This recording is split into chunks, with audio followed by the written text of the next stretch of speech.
Hi යාළුවනේ මගේ YouTube channel එකට ඔයාලා ආදරයෙන් පිළිගන්නවා. මම අද හවසට තෙඹුන්න රසම රස පෑන්කේක් රෙසිපියක් හදන්න යන්නේ. බලන්න යමුද එහෙනම්. මුලින්ම පාන් පිටි ග්‍රෑම් 200යි, බිත්තරයයි, කහයි, සල්පයකුයි ගන්නවා.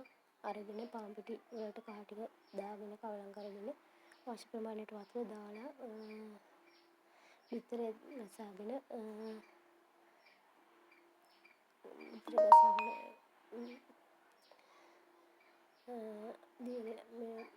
පෑන්කේක් මිශ්‍රණය හදා ගන්නවා. හදාගෙන කැරමල් පැණිපොල් ටිකත් හදා ගන්නවා. සීනි මෙසැන්දි තේ හැඳි 4ක් දාලා ඉස්සෙල්ලා කැරමල් එක හදාගෙන ඊට පස්සේ වතුර ටිකක් දාලා ඉතින් සීනි ටිකක් දාලා පොල් පැණි ටිකක් දාලා පැණිපොල් එක හදා ගන්නවා. හදාගෙන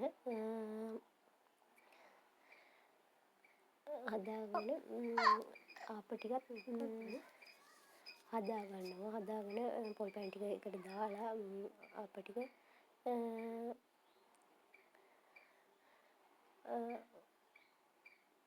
රෝල් කරගන්නවා. රෝල් කරගෙන රසම රස පෑන්කේක් රෙසිපිය හදා ගන්නවා. මට නම් රසම රස පෑන්කේක් රෙසිපිය ආවා. ඔයගොල්ලොත් රෙසිපිය try කරලා බලන්න. අමාරු නෑ ලේසි. විනාඩි 5කිනුත් මේ රෙසිපිය හදා ගන්න පුළුවන්. try කරලා බලන්න. මගේ රෙසිපි හොඳයි නම් හොඳද නරකද කියලා කමෙන්ට් එකක් දාන්නත් අමතක කරන්න එපා. ලයික් එකක් දාන්නත් අමතක කරන්න එපා. ඔයගොල්ලන්ට තෙරුවන් සරණයි.